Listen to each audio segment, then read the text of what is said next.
Good morning, good evening, good afternoon to all the wonderful leaders around the world, or people who are aspiring to be leaders. Or I would say, all of us are leaders in our own unique way, because when we talk about uh, any responsibility that you take, it comes out of a spirit of leadership. So welcome everyone here on the LinkedIn family, uh, on the YouTube as well.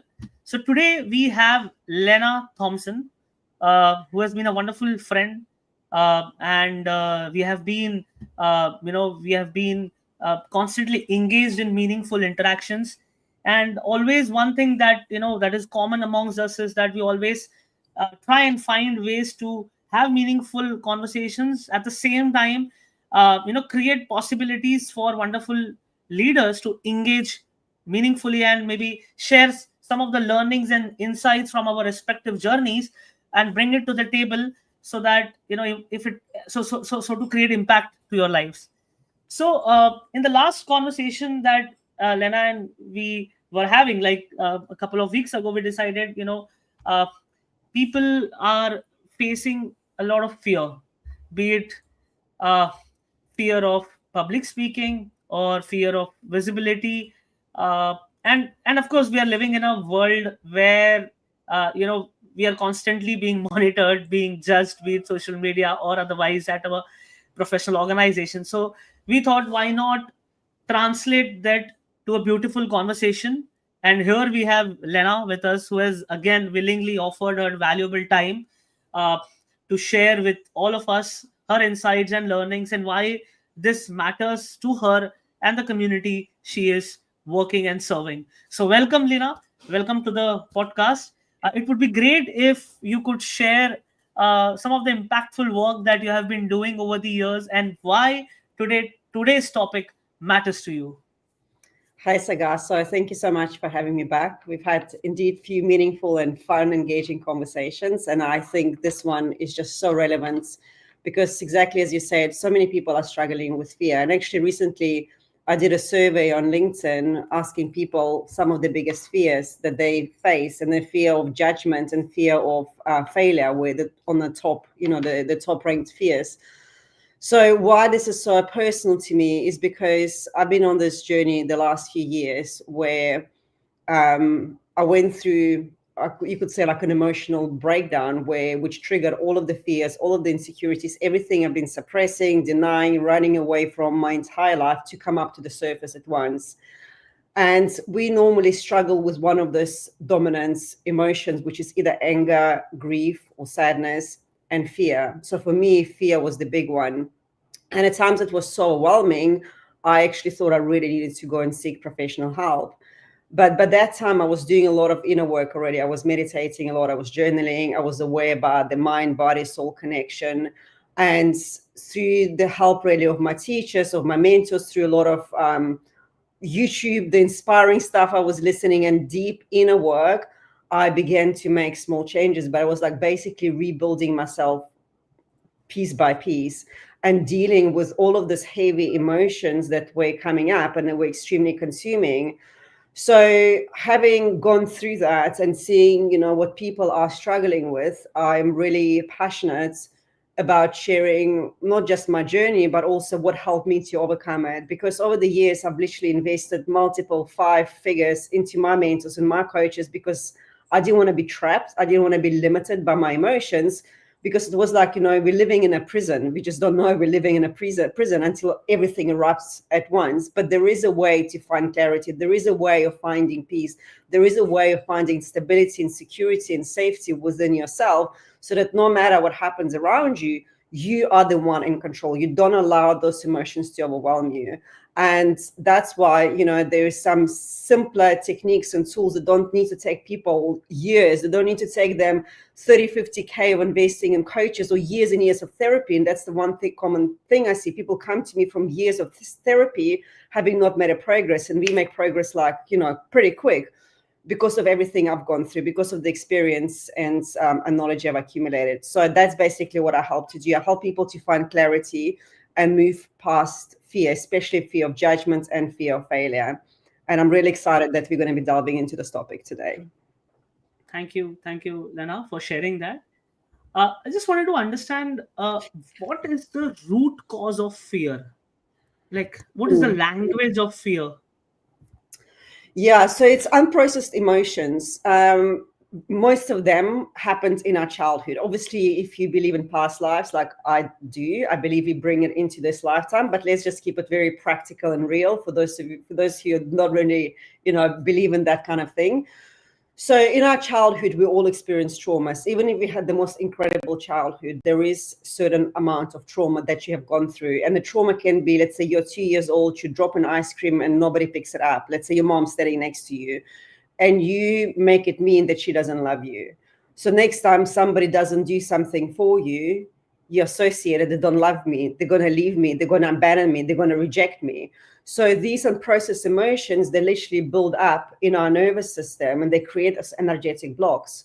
So as we go through life and if we haven't dealt with them, any external event that kind of touches on the trigger is going to activate it, and that can again trigger either fear, anxiety, or grief, or anger. So normally it's typically anger or fear. Those are what I've noticed, the two predominant ones.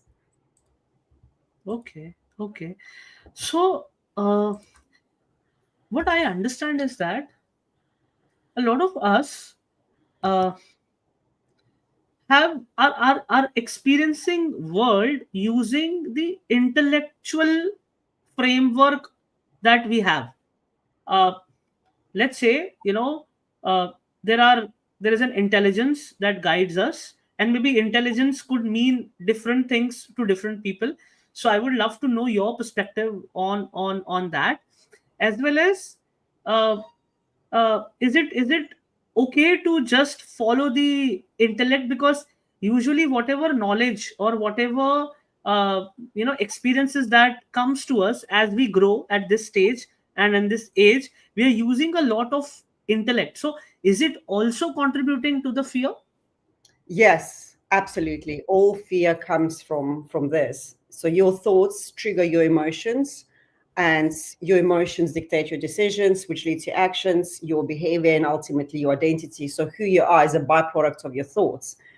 And this is why we get stuck in this repetitive cycles, of fear, of negativity, of negative self-talks, of the stories we're telling about ourselves, because we can't go beyond it.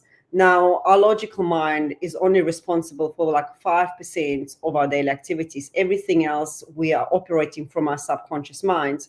So when we are trying to figure out, let's say, how to navigate a certain situation, how to overcome a certain challenge, how to, I don't know, take steps that will result in a certain outcome, we're only tapping into 5% of our potential. And this is why we're getting such limited results. You can't figure these things out from your minds. It's just not possible. So in order to go beyond that, in order to really break through, you've got to learn how to access that wealth of information that already exists within you. And that requires you to go beyond your logic and start tapping into your subconscious minds. So yeah, over relying on intellect can definitely lead to anxiety, to fear, to things like that. And if you look at even and around us, some of the world's most intellectual people, intelligent people, they stress, they insecure. I speak to so many successful people like in the CEO roles, directors, really high ranked people. Literally on the surface, they look confidence, they look security, they look safety. But as you start probing them, as you start asking them questions, there is doubt, there is insecurity, there is a fear of the future, there's a fear of failure, because they are just so driven by their intellect and they're completely disconnected from the body and from the soul. Yeah, yeah.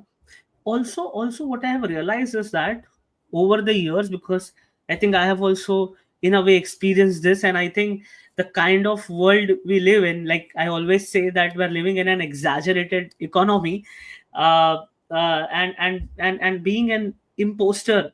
uh, in fact I would love for you to share. uh, uh, it's like there are people who know that they are imposting, and then there are people who do not realize that they're going through an imposter syndrome.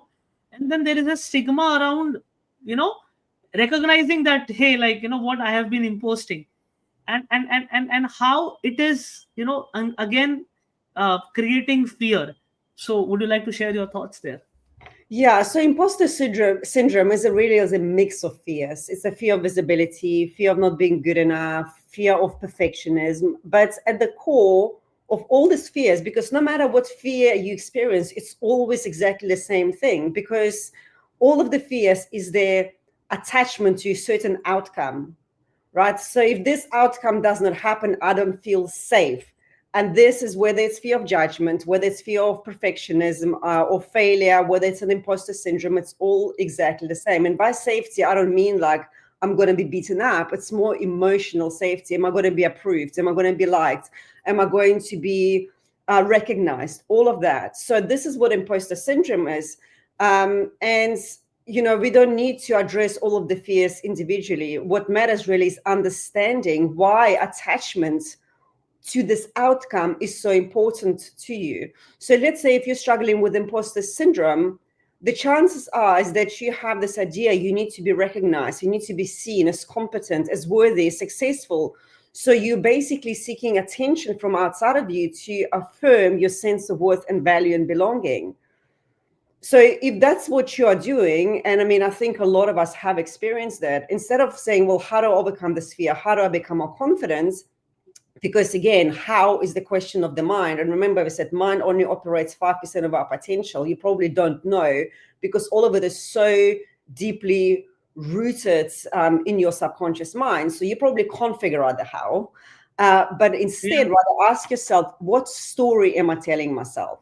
Right? What does this mean about me if this person doesn't give me this approval? What does this mean about me if this project fails, if it doesn't go the way? What does it say about me? What story am I telling myself? And that's what we need to look at. Whether it's imposter syndrome, whether it's fear of invisibility, it doesn't matter, because it's not the external events, it's not the outcome that we fear. What we fear is the story that we attach to it, right? We fear what it means about us if things don't go according to plan. So it's basically more of a like insecurity and a low self-worth than anything else. So what was the turning point in your life where you outgrew fear, or you realized that, hey, like, what, I've been living a dual life, so it would be great if you could share your journey. Yeah, so I mean, I have fears. Trust me, I I have them. I don't think the point of this whole thing is never to have fear, but it's more like, firstly, how long are you going to experience and sit in that fear? And the second question, are you going to allow this fear to control you, or are you going to take charge? So, firstly, I wasn't really even aware that I was living with fear up until I had this emotional breakdown, burnout, whatever you want to call it, about 2.5 years ago, because it was so suppressed. I obviously knew something wasn't right, but I was kind of a fearless person. Like, I quit my 6-figure job to start a business. I had no idea what that was even about. I hurled myself out of airplane. I went bungee jumping. I traveled the world. I was representing South Africa in fencing. In fencing. I've moved countries so many times. I learned different languages. So I didn't feel that I had fear. But that fear was more of an emotional fear. It was a fear of rejection, fear of abandonment, fear of being misunderstood, fear of unworthiness, all of these fears. So when they all resurfaced one on one, it was, as I mentioned already, it was so overwhelming. And it was basically, initially it was pushing a lot against it. It's like, I shouldn't be doing this. I shouldn't be feeling this. I'm a strong person. I should be better than this, and going for a runs and going to more meditate, going to more workshop, going to all of this.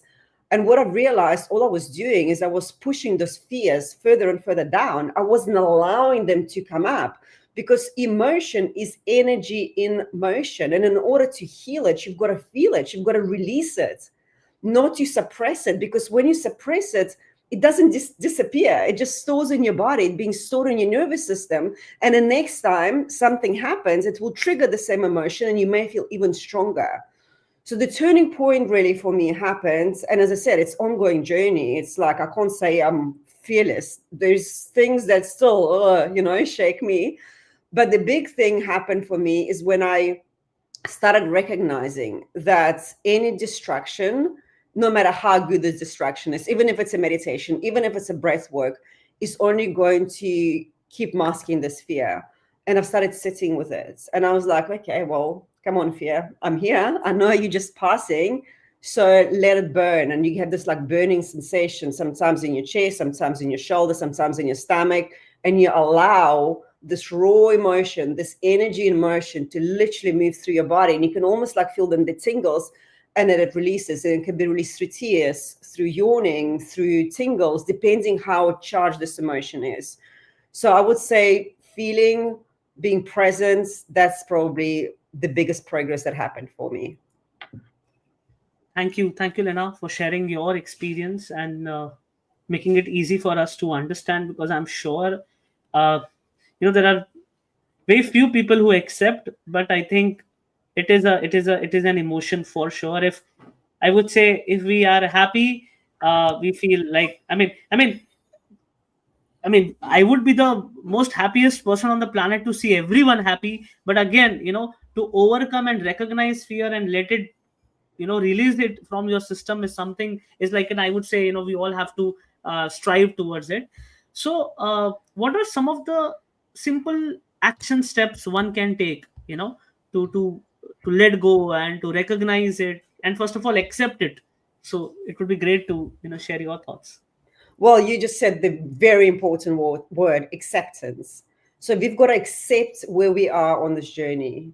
You know what I mean? A lot of people I speak with, and I say to them, well, when that anger or fear comes up, what self talk are you having with yourself? And normally it will be, you're a strong person, you're not better than this, you shouldn't be doing that. But all we're doing is we're actually criticizing, we're judging ourselves. And no healing can happen through judgment. Because if you think about it, the person who's experiencing the fear of, let's say, getting on a stage or fear of abandonment is not the person that you are now. It's who you were, let's say, when you were 6, 7 years old. And that memory was so strong that it now is actually literally controlling your life. I don't know if you've heard about concept of inner child. So it's your Mm-hmm. inner child that's literally running your entire life. But obviously a lot of people are not aware of. So the first thing is acceptance. Okay, I'm feeling fear because when I was 6 years old, I made up the story that I need to put all of the walls around me to protect myself from something that wasn't safe. And for years, that story, that belief supported you to get to a certain stage, but now it's actually hindering your growth. So that's first awareness. Okay, it's not me, it's the inner child. Right now, there's nothing I can do because that's what inner child needs to feel protected and safe. Accepting is number one. And then there is many techniques. I mean, I've already said like sitting with it, and I realized it took me years to be able to start doing it because it's uncomfortable, it's painful, and it's just your whole nervous system, your whole mind fights against it because we are creatures of habit, we're creatures of comfort. We don't like to get uncomfortable. So if you can find strength in you to sit through this heavy emotion, that would be the fastest. That literally like, like a fast ticket to kind of shifting their emotion. But what also helped me initially, especially when I decided I wanted to do public speaking and I was terrified of public speaking, is visualization. So I actually teach it in with my clients when I speak on stages. I sometimes take audiences through this exercise where you literally step into reality where you are that person already. So you can even like open your eyes first thing in the morning and ask yourself a question. If I did not have this fear, what would I be doing? How would I be showing up? How would I be feeling? Who would I be spending my time with? And start journaling. But you are already in that reality. You are living as that person. You are embodying that version of you who's free of this fear, of this limitation, of this uncertainties, whatever that is, and becoming that version. And whenever that next time that strong emotion, whether it's fear or anger, comes up, that's my vision. This is the person I'm becoming. And it's constantly rewiring your mind to focus on your vision rather than on your limitation. Yeah. Thank you, Lena, for sharing that. Just wanted to know, we are living in a world where, in the last few years, uh, our digital presence has become very important. And when we say digital presence, it also means that somewhere we all have to communicate better. And at the same time, people in organizations, irrespective of the positions they are in, be it a leader of the organization, definitely they have to be a good speaker, or a manager also needs to speak well to present, present in front of their team, or to articulate their, the articulate the goals and objectives which as a company they would want to achieve. So also I see that speaking is one of the ways where, speaking with heart, not just sharing, but speaking with heart is also one way of releasing and connecting with people. So I would love to know your experience as a public speaker, and what has changed for you, and what has changed for some of the clients that you have been working. I'm not really quite sure I understand your question. You asking what's changed since I started public speaking, what's changed for me, or Yes, is that the yes, question? yes. Okay.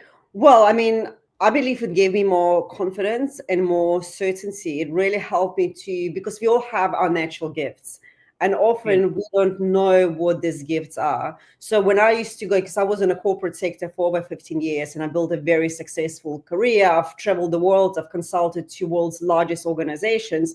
But if somebody asked me what are my strengths, I didn't know. It's like, well, I work okay, I work well under pressure and actually like being left alone to do my thing because I'm very much introverted. I just like being in my zone and just everybody must leave me alone. I don't know if that was a strength, but I didn't really know what else my strengths were. So through public speaking and also through creating my keynotes, and that was really, really interesting for me. Every time I sit down to write a keynote, I found that I will begin experiencing situations in my life that I was literally talking about in my keynote. So let's say if I was writing a keynote about resilience, an event occurred that will literally shake me up. And yeah, not even once, but number of times as I'm writing this keynote, as I'm delivering up until the point of minute of presentation, it's like universe goes, that's what you want to teach people? Here's one lesson. Here's the next one every single time. So every single thing I've been sharing with people, I've been talking about it, something I've always personally went through. And for me, it was just so important to share my journey because I know a lot of people feel trapped by the circumstances. They don't see the way out because of the bills, because of the family obligations. And even though they may have successful lives, within they don't feel free, they feel trapped. So I knew that my why was powerful. I knew that my why was strong, and I knew I could really help people. And I think that's what actually finally got me up on the stage. So whenever like people say, well, how do I become a more confident speaker?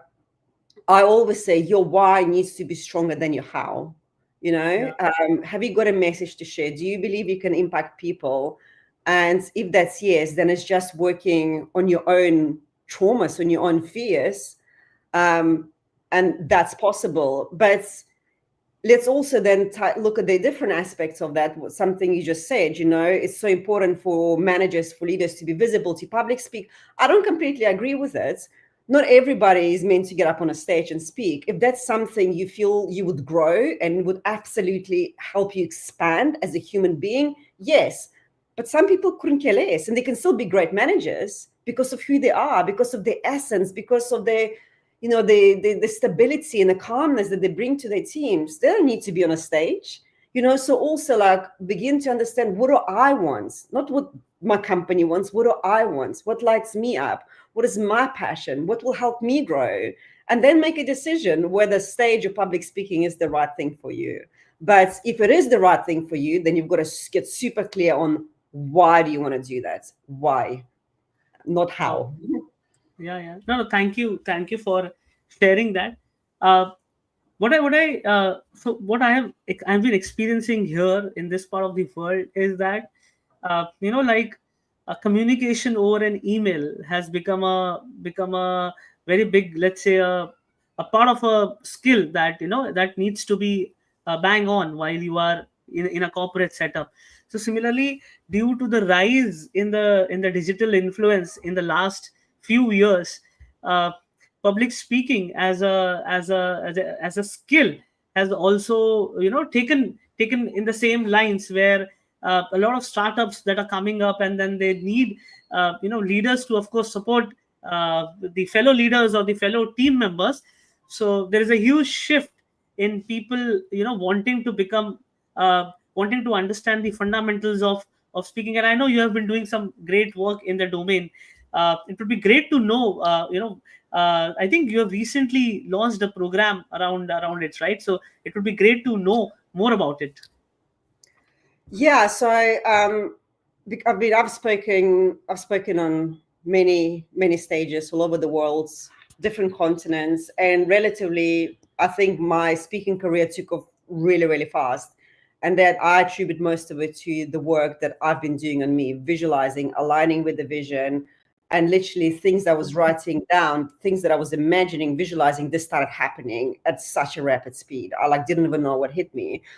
And what I've seen through many events I've spoken at and I've attended is that a lot of speakers, they want to deliver information instead of create transformation. And there is a big difference because we live in a world where we are overloaded with information.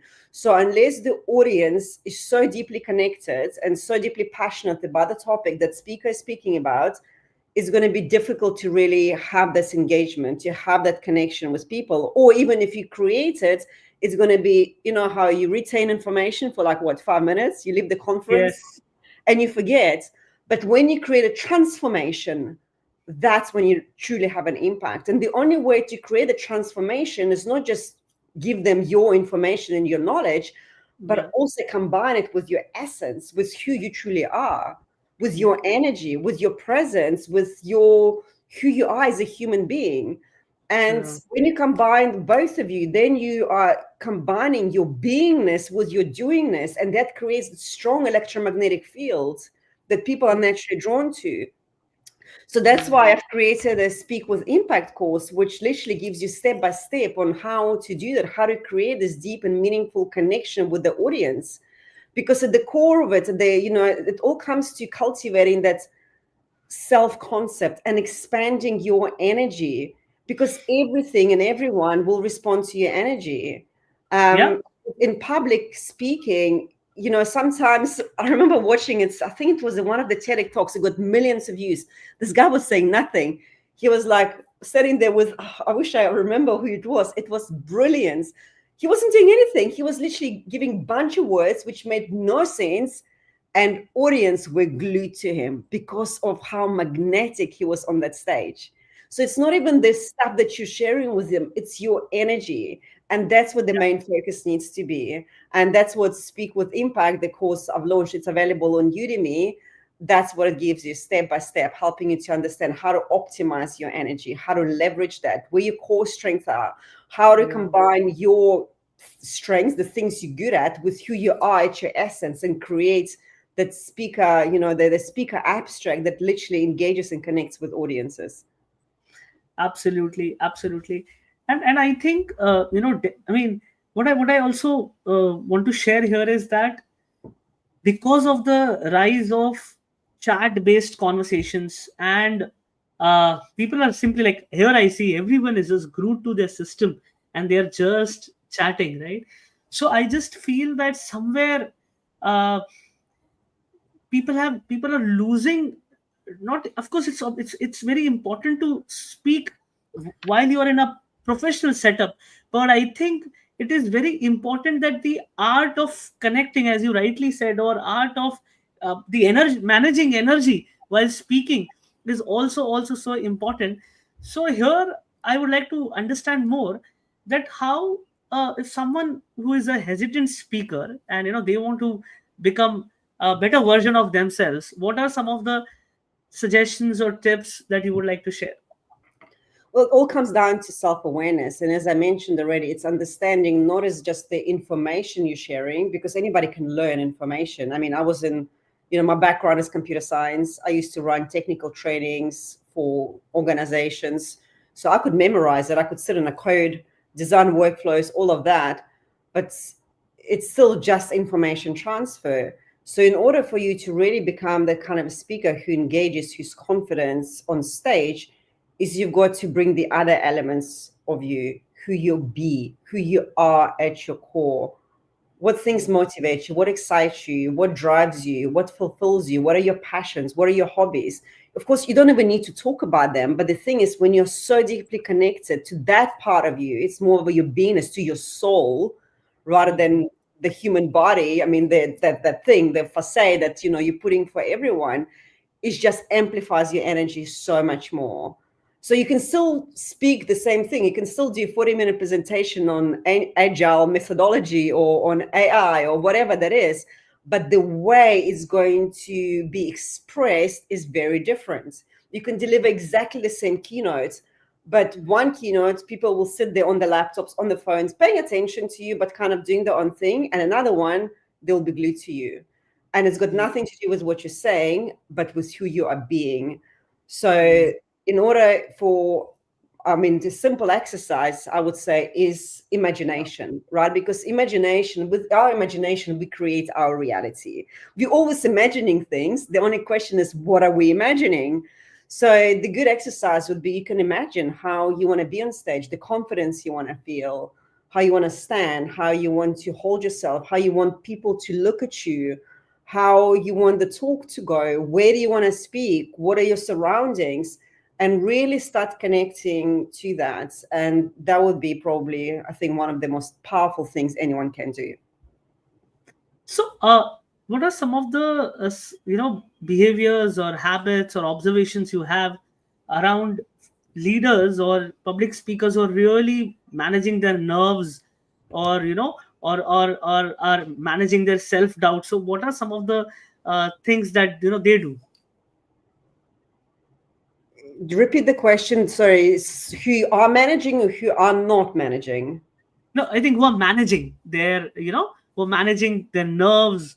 Yeah, What are some of the traits that you see? The great public speakers they follow. I don't think great public speakers manage the nerves, because for me, managing means, I guess maybe we interpret it differently, but for me, managing, it means you're suppressing them. Okay. Great public speakers, you can still be nervous, but you don't manage it. I actually think you show that you're being vulnerable about it. You're being authentic about it. It's like, hey guys, I'm on a stage in front of like 800 people and I'm actually nervous. And even that, it creates that warmth, it creates that understanding, because people sit in the audience and go, shit, I'd also be nervous. But if you're trying to manage it, you're trying to, basically, you're not being authentic with how you're truly feeling. And that kind of creates a disconnection. So for anyone who's trying to manage the nerves, I would actually say, don't manage your nerves. Obviously, do the visualization work, do the connection, imagine, but that needs to come authentic. So if you're truly stepping on a stage and you're feeling confident, you're feeling authentic, awesome. But if you're not, if you're feeling the nerves, you can just tell, guys, I'm very nervous, be nice to me. And even that breaks the ice, right? So I wouldn't say like manage anything. It's just be who you are. Mhm. So thank you for sharing that aspect. So there are a set of speakers that I have like seen. Like here the insight for me with what you shared right now. There are so many checklists that are available, and there is so much of information that is available, where people write down, what, I need to go in front of a mirror and I have to shout 3 times, so that's how I feel less nervous when I go to stage.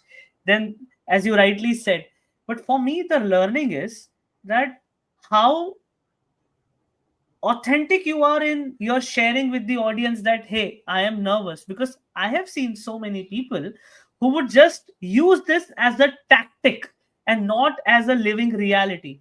So that distinction is very important, and thank you Lena, for sharing that. The other thing I wanted to understand, there is a lot of questions. We always hear introvert versus extrovert, and there is, people then fall into their own trap of, thought process that hey, maybe I may not be a good public speaker because I'm an introvert. So, would you want to clear some, doubts for folks who would be feeling this way? You mean if you're introverted? Yeah, and then they feel that hey, you know what, maybe I'm not the right person to be speaking. Yeah, I don't think being introvert's got anything to do with public speaking. It's got nothing to do. It's more is like why. Get clear on Yeah. your why. not what Yeah. scares you, not what who you are. Stop labeling yourself. I'm introvert, I'm extrovert, I'm this, I'm that. It's just a label that you've put on yourself. More it's like, what lights me up? Right? Mm-hmm. How can I be of service? How can I make an impact just by being me? How can I show up as my best version? Those are the questions you should be asking, not like, oh, am I introvert? Am I extrovert? How do I do this? Those are the wrong questions to ask because that gets us straight into the mind. And remember, this is where all of the fear, all of the doubts, everything is basically here because the mind, the logical minds, it doesn't care about the present moments. It has no clue about the future. Even if it tries to tell you it does, it still doesn't. It's not capable. So it's only rooted in the past. So all of the labels, somebody labeled us introvert when we were like 6 years old, and we take that label and we drag it into the present moment and we live with it like a badge of honor. So maybe it's Mm. time to drop all those badges of honor and rather ask yourself, who am I? Why am I here? What drives me? What is my purpose? How can I serve? And then it doesn't really matter whether you're introvert, you're extrovert, whatever you are. Yeah, yeah. I think there's a lot of folks are hardwired. Ha- and I think that is a big reason, because I'll tell you in my own example, it took me a good amount of time to unlearn. Like in my own journey, I've Mhm. realized, because in so many ways, when you're working in an organization, a lot of things are happening. Of course, we are absorbing information as an experience, but we are not releasing information when it is needed. So maybe, Lena, I'm just sharing this. Maybe we can have a one more program on or a one more course on how to unlearn. I think that would also benefit the community. So uh, so I just wanted to understand, when you're in a public domain, people are really concerned about, am I being visible the way, I want people to, experience me, or I would also want to understand from you, uh, what like the kind of world that we live in, being visible is important. So what are your first, initial thoughts here, around visibility? Well, firstly, and this is something I've learned from Kabbalah. I've been literally studying it the last few months, not long, but it's changed my life in so many ways. And I've studied a lot of metaphysical texts and all the other spiritual material. And in Kabbalah, it says all fear comes from taking. So as soon as you need something from anyone, that's what the fear sets in. So if you believe or if you think that you need to be visible so that others can experience you, that's taking. That's taking their attention, that's taking their approval, and you will never fully give yourself. It's not possible because, again, you're going to operate from the ego mind, from a very small, limited aspects of you. So the question should never really, how can others experience me? Or how can I even make an impact? Because again, every time you're needing something from someone, that's going to create a fear and people are going to feel it. Right? Think about this event sometimes you go where people sell from the stage. Initially, the speaker comes up and you're like, I know they're going to sell me something. Or another speaker comes up and they're just sharing with you. And I'm not saying you can't sell, we run businesses. Of course, you've got to sell, but there is a place and space for everything. But when you go to the stage with the intention to share, with an intention to help, maybe even one person, they should not even having an intention. It's like, hey guys, this is what I went through. That's what helped me. If that helps any of you, awesome. And whether it's a personal journey, whether it's writing a piece of code, whether it's testing a software, that's all. It's all about sharing, not how what's what I can what they can do for me, what I can do for them. It becomes too transactional. But it rather Yeah, is like open up your hearts, give them your best, and just have no intention, no expectations. Because as soon as you have that expectation, that's you setting yourself up for trouble. Because when your expectation is not met, that's when the fear kicks in. I'm not good enough, they didn't like me, they don't approve of me, whatever the crap comes up, whatever the story comes up. But when you go there with no expectation, just with sharing, then it doesn't really matter, does it? yeah. So Lena, I just wanted to know more on, while we are uh, speaking publicly, and the way our uh, brain is more receptive when we are listening to a story. So what are some of the ways of sharing an authentic journey? Because I have seen in a lot of YouTube videos or otherwise that people are simply making up stories. So just wanted to get your perspective on on how to be authentic. Yeah, I mean, you can definitely share a story. I always, always try to bring a little bit of a personal aspect into my talk. But one thing I would also say, be very careful what you're sharing, meaning that sometimes we're just not ready to share it. We haven't transcended that part of us. So it still maybe has anger or hurts or sadness in us. So if we share it too soon, it can also be kind of too vulnerable. You know what I mean? It's great to have the authenticity and vulnerability, but it's got to come from the place of strength, not from place of, I need you to feel sorry for me. I need you to empathize with me. But it's like, hey guys, this is what I went through. It hurt like hell, but because of the work I've done, because of whatever happens, I'm a stronger version, and I believe that can help you. So it's great to share, but also not overshare. Yeah, yeah. Thank you, Lena, for sharing that. Also, how do we embrace visibility to improve not in our career but also in personal fulfillment? I don't think visibility and personal fulfillment have anything to do with each other. We say Okay. you need visibility to be personally fulfilled. Some people may gonna move to the mountains, live with the goats, and they're gonna be so fulfilled, while other people may be traveling the world, speaking on stages, and they feel like the disconnect, something is missing. Again, Yeah. it comes down to who are you at your essence, what motivates you, what drives you, what fulfills you. If speaking, visibility, being on stages fulfills you, awesome. And if the only thing that's holding you back is because of the fear that you've created to protect yourself when you were 5 years old, well, that's your work to do. That's what you've got to move past, because the world needs your message. The world needs to hear your story. And by not actually working yourself, by not moving past fear, you're depriving hundreds, thousands, maybe even millions of people from growing, from expanding. So get over yourself and do the work, right? But Yeah. that's only if you have this desire, if you have this drive, but you like there's limitations. You know how you're struggling. You're like, oh, that would be so cool to do that, but you're holding yourself back. So that's one thing. But then if you go, I have literally no desire to be on stage. I'm happy like on my boat, on the weekends, going fishing, hanging out in a garden, drinking beer. That makes me so happy. Don't do that. We're all different So people. true. So just So figure out true. what is it that you want, what gives you energy, what gives you excitement and fulfillment in life, and do that to the best of your ability. Absolutely.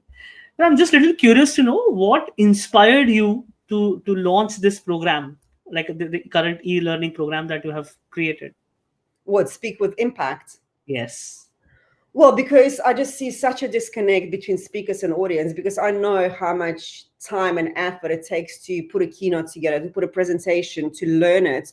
And what I often see at the events is the speakers get on a stage and audiences get on the phones or on the laptops, and they just don't pay attention. It creates a disconnect. And that's why I put it together, because again, we're so focused on giving information, we don't think necessarily about creating transformation, but that's where the real magic begins. So I just want to ready to help people firstly to feel more confidence on stage, to make more impact. Because if you really start using your energy correctly, the same person who's sitting in an audience and currently on their phones, they can be missing something so important you're sharing with them because they simply don't engage with you. Yeah. But if you just change, if you just shift your energy, if you do the steps that I've outlined in a course, you then combine again who you are with who you be, is the both sides of you. And that same person can have like a biggest revelation of their lives. So it's for both, for speakers and also for the audience. And how do we find that program? What is the best way to get the program for ourselves? Yeah, so I mean, we can drop the link under the video, wherever the video is going to go public. And also it's on Udemy. It's called Speak with Impact. And it's just under my name, Lena Thompson. Thank you, Lena, for coming once again to the Virtual Global Leadership Podcast and sharing your wonderful insights on managing fears and how how to speak with impact, and sharing your wonderful journey, your perspective.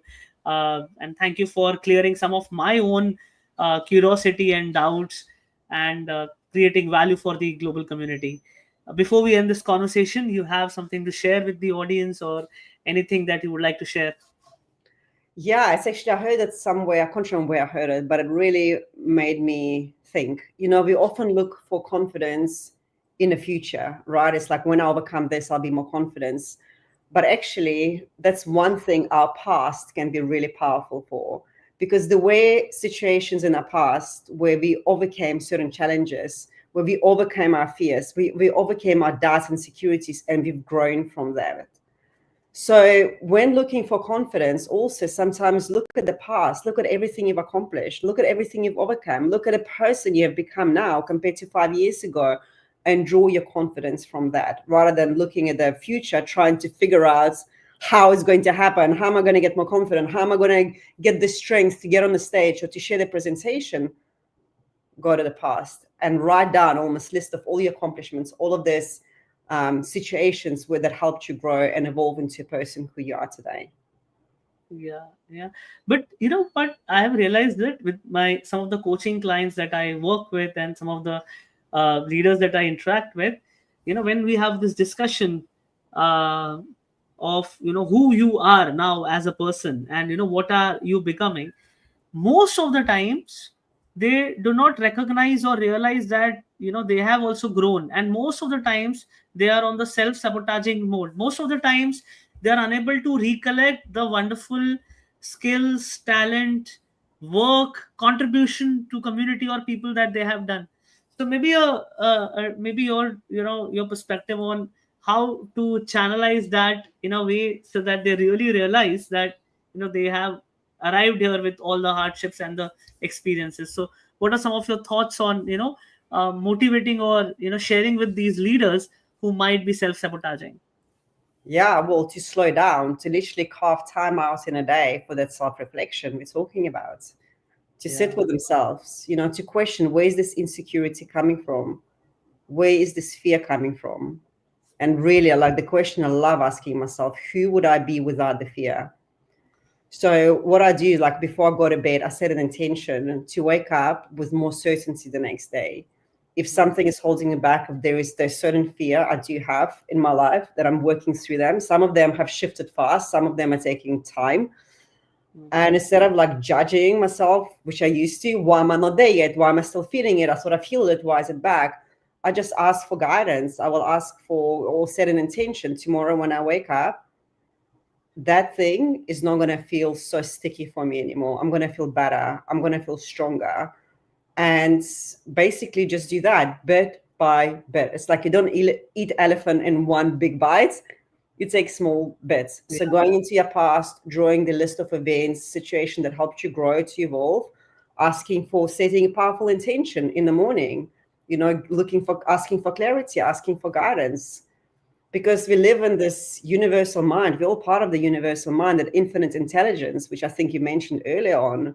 That infinite intelligence mind is way greater than ours. So tap yeah, into it. Ask for yeah, guidance, ask for advice, yeah, pray. That's what I do a lot of when I really don't know where to go. It's like, show me clarity. Or do the visioning work that we spoke about. Put yourself yes, in a situation and ask yourself, if I already knew how to be this confident person, if I was really a great speaker, if whatever, I was in a successful career, what would I be doing? How would I be feeling? How would I be showing up? So there's so many different tools. I mean, it could be like a whole separate masterclass on its own. Hmm. Thank you, Lena, for sharing that perspective, and uh, giving a food for thought to leaders who would be facing or would be self-sabotaging themselves. And thank you, for sharing insights. And I think we must continue to empower the global community. And I would be more than happy to have you once again in the next quarter with interesting topic that you really care about. And it's been a wonderful associating with you. It's been a great learning experience every time we speak here, live or offline. So thank you, Lena, for being guardian angel to me and to a lot of wonderful folks from our community. Thank you. Thank you once again, Thanks for and having thank me. you, viewers. Yeah, yeah, you're saying something. Thank you, viewers, for again and again supporting our initiative. And I think it's your love and your wonderful feedback that I receive on emails and LinkedIn messages that we are continuing this journey of creating a wonderful community where global leaders share their experiential insights and and the causes that they truly mean it and they care about. So thank you, viewers, for your participation as well.